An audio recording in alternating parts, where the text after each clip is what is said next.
The Portland Trailblazers are coming off a great season. They had a little mid-season slump, but finished the regular season well enough to get the third seed in the really competitive West, where the top two seeds were already decided before the season even started.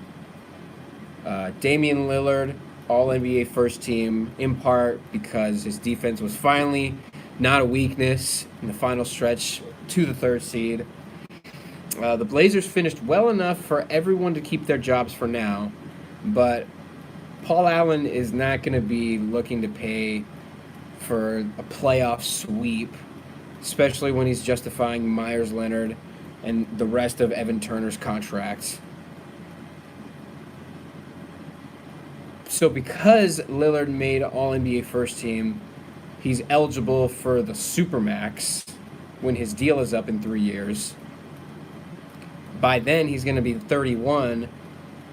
You sign him to a 5-year, $200 million deal, and he's making $40 million at age 35 when he has chronic plantar fasciitis since 2015, at least. He's had foot problems since college. And under 6'5" people don't age well in the NBA. They just fall off. We're going to see that with Chris Paul coming up soon. Kyrie Irving has had how many surgeries? What's his age limit? You know? Jimmy Butler's not happy in Minnesota. You could build around CJ. He's a natural one. He's 6'3" with long arms. He's been playing out of position at the 2. He's just really good at playing off ball. Build around CJ. I would honestly accept a trade to the Lakers. If you could get one of Kuzma or Ingram, I think part with one of those two would be too much. But if you could just get one of the two in a contract filler, I think they would take that. You could just have CJ and a wing, another young wing. With that young core, Jake Layman, I think, is going to develop. Caleb Swanigan, he's going to get minutes this year. And Zach Collins is going to have a good year, but more on that later. Anthony Simons looked good in Summer League. And CJ McCollum's 2 years younger. He's 26. Damian Lillard's 28.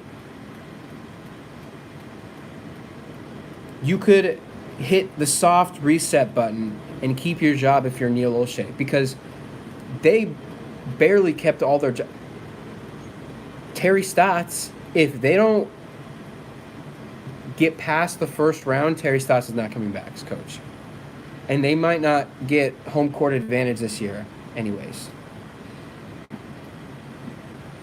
But I don't think Neil Olshey will trade them at all, just because he's the one who drafted them.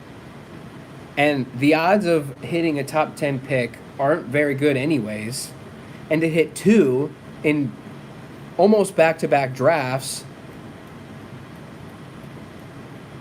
it's unlikely. 2016, the 6th and the 10th pick was Buddy Hield and Thon Maker. And that's where Lillard and McCollum were picked. So you just don't know.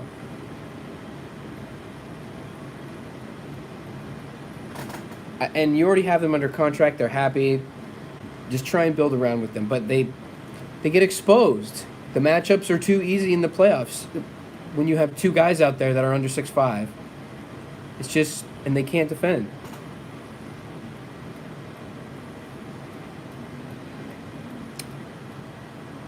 But Zach Collins, I think he could potentially turn into Porzingis light. He shot 50% from Summer League, from the 3-point on Summer League. He's only 20, long, athletic. He can actually switch onto the perimeter if he needs to. He's like the typical modern 5.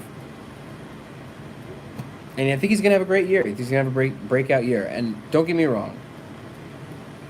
I think Lillard's a great player, and he's done a lot for Portland and the community.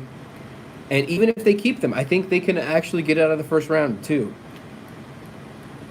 They had some unlucky mishaps with injury.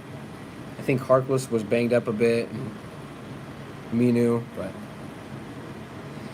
anyways, let me know what you think.